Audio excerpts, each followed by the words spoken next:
গাছ লাগান, গাছ লাগান, গাছ লাগান। Thank you. আমাদের গাছের জন্য যে সংগ্রাম, গাছ লাগানোর এই সংগ্রাম আজকে থেকে শুরু হইল। জয় বাংলা। আসসালামু আলাইকুম। এই গাছটা একটু বন্ধ রাখুন এখন একটা মিনিট। গাছ দেওয়াটা একটু বন্ধ রাখুন। আচ্ছা নয়, আপনারা গ্রাম যত মানুষ আছেন তারা তো এই গাছ বন্ধ রাখো, তারা তো চাও পয়সা যারা আছেন পাইবা ওই গাছ। আমার হিসাব করে দিবা যে ফেটো যে বাচ্চা লাইন আছে এই লাইনটার নাম একটা করে গাছ থাকবে। আমি কেন খালি গাছ দিতাম আইছি না, আগে বুঝোই না আমি কিতার লেগে আইছি।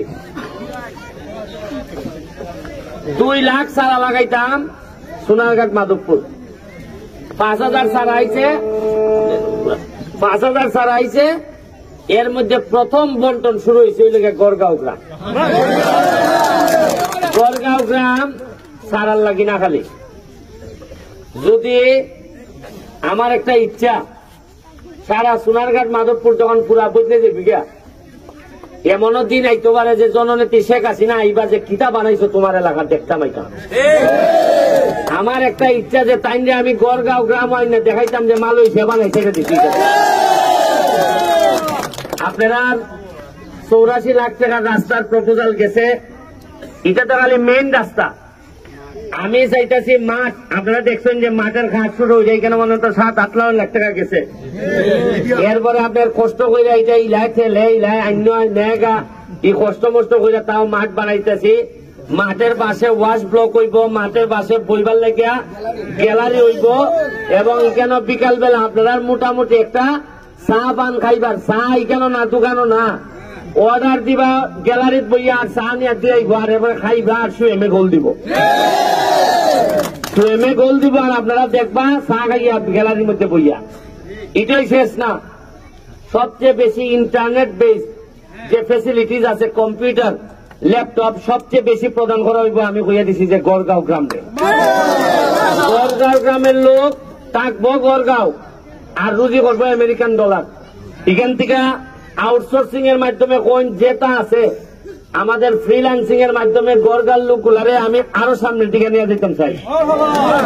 আর কেড়ে তার পাইছি যে গড়গাঁওরে বিদেশি বানাইতাম, কারণ গড়গাঁও আমি দেখছি যে এরা চেহারার মধ্যে একটা বিদেশি বিদেশি রং আছে। তখন আমি দেখছি যে এটা আগাইব, এটার শরীরের কালারই কয় যে এইটার আরো সামনের দিকে নেওয়া যাব। এরপরে আরো ইচ্ছা আছে আমার, ওই যে সামনে যে নদী আছে না নি কয় নদী, কয় নদীর আপনার বাড়ির সামনে যে জায়গাটা এখানে প্রায় 1 কিলোমিটার জায়গা আলাদা হয়ে আমি এই ভালো করে খুদাইয়া এটার একটা নদী থাকবো, কিন্তু এই জায়গাটারে এমন ভাবে আমি বানাইবো পর্যটন। এখানের মধ্যে আমি একটা কিনতে দিলাইমো, আপনারা স্পিড বোট, গ্রামের মানুষের স্পিড বোট চালাইবে এটার মধ্যে। আমরা যে স্পিড বোট চালাইতেছি সোনারঘাট বাজারও, এখানের মধ্যে পর্যটনের লেগে নদীর পাড়েরই কেন সুন্দর সুন্দর ছোট ছোট তাঁবুর মতো ঘর থাকবো, সারা এলাকার মানুষ এখানের মধ্যে আড্ডা দিব। এটার লেগে আমি রুয়েলের সাথে আলাপ করিয়া একটা প্রজেক্ট নিয়ে, এটা কক্সবাজারের মতো লাগতো, পানি যাইতো আর পানির পাশে বিকাল বেলায় গ্রামের মানুষরা বাইরের মানুষরা আইব, আইয়া কইব আরে এখানে যে একটা ঈদের মতো মেলা জমছে রে, শীতের সময় থাকবো তাবু, বৃষ্টির সময় থাকবো ওই লোকে অন্য জাতের। আরেকটা স্বপ্ন আমার আছে, আমি জানি না পারবো কিনা, আমার লেগে দোয়া করবা। ওই যে মালয়েশিয়া যে কেবল কার আছে চিনেন নি, মানে একটা বড় বড় এইরকম এই গাড়ির মতো, এটা তারে তারে লই যাই ইভার থেকে ইভার। তা আমার ইচ্ছা আছে যদি ব্রিজ করতাম না পারি, ইভার থেকে কেবল কার যাইবো, কেবল কার কে ওই ভারে নামবো, আবার ওই ভারের কেবল কার এবার আইব। তাইলে দেখবেন আপনি একটা পুরা পর্যটনের লেগে যা যা লাগে তা সম্ভব হইব। আর আমার সব স্বপ্ন সফল হইব কোন সময়, আপনারা যদি গ্রাম হিসাবে ইউনিটি থাকে, একত্রিত যদি হই। আর যদি মনে করেন যে একলা আরেকলা খালি গুটিবাজি করতেই থাকুন, তাইলে আপনারা কিন্তু আগ্রহী থাকতেন না গ্রাম হিসাবে। আমার যেহেতু রুয়েলি গ্রামের, রুয়েলের বাপ মা নাই, আমি মনে করি যে আমি যতদিন এমপি আছি আমি এর বাপ, আমি এর মা। এর গ্রাম হিসাবে আমি যতক্ষণ চেষ্টা করে যাইব যে আমার নিজের তো গ্রাম নাই, আমি ওখানে শহর হয়ে গেছি, আমার পৌরসভা আমি তো নিছি যে গড়গাঁও ওইটা আমার ওই গ্রাম, সুতরাং এটা দায়িত্ব। আর আমি জানি না আপনারা তো এইখানে এই 5-6 লাখ টাকা মনে বরাদ্দ হয়েছে কিতার লাগে, কত 5 লাখ টাকা বরাদ্দ হয়েছে আপনারা ঈদগার লাগে। খাত চলতেছে মনে হয় নাকি, চলতেছে না খাত? খাত চলতেছে, বেশি দিন তো নাই। আর তুমি ঈদের আগে যতক্ষণ পারো শেষ করো। এবার মনে আমার সদর নামাজ পড়ার লাগবে না, লিখে না পড়লাম। আরেকটা জিনিস আছে,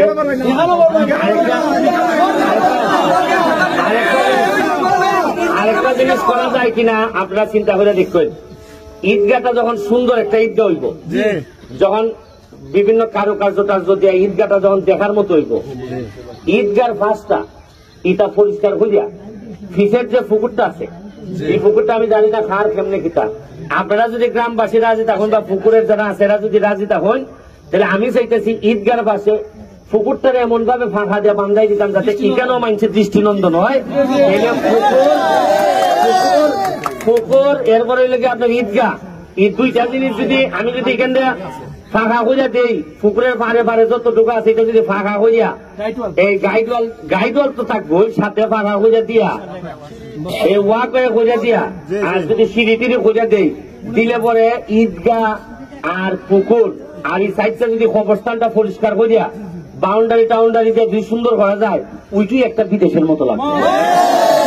আমি টাকা দিতে রাজি আছি, বরাদ্দ দিতে রাজি আছি, আপনারা খালি আমারে জানাইবা। গড়গাঁও মনে রাখবেন, এটা আমার ঘর, এটার বাইরে আমি চিন্তা করি না।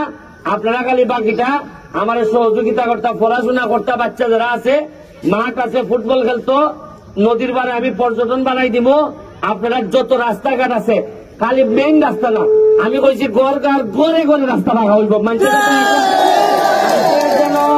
মানুষের যেন মাটি ভাড়ার মধ্যে লাগাইবার লাগে ইচ্ছা করে যেন খেত নামে, রাস্তার জন্য মাটি খাদা না লাগে, আর যেন খাদা না লাগে রাস্তার না।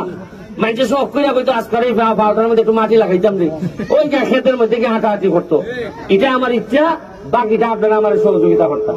আমার মালিক ভাই আছেন, ধন্যবাদ। আমি আপনারা যারা এখানে মেম্বার সাবেক মেম্বার সবাই আছেন, আমার অত্যন্ত কৃতজ্ঞ।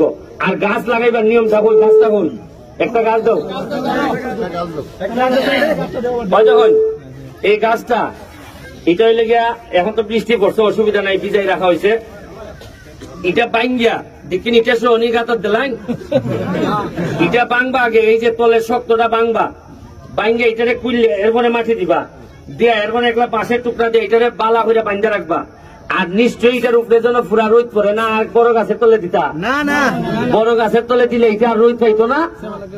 এর লেগে তুই বড় বড় নেতার তলে আর বড় নেতা হয় না। দেখবেন আপনার নেতা বড় হইলে এ বাবা আর কোন নেতা বানাইতে দেয় না, হয় আমার খাই নিব। এর লেগে উড়ো নেতা খাইছে একদাল লাগাই যায়, ওই গাছেই গাইতেছে যে বড় গাছের তলে দিবাই, এই গাছ আর বড় হইতো না।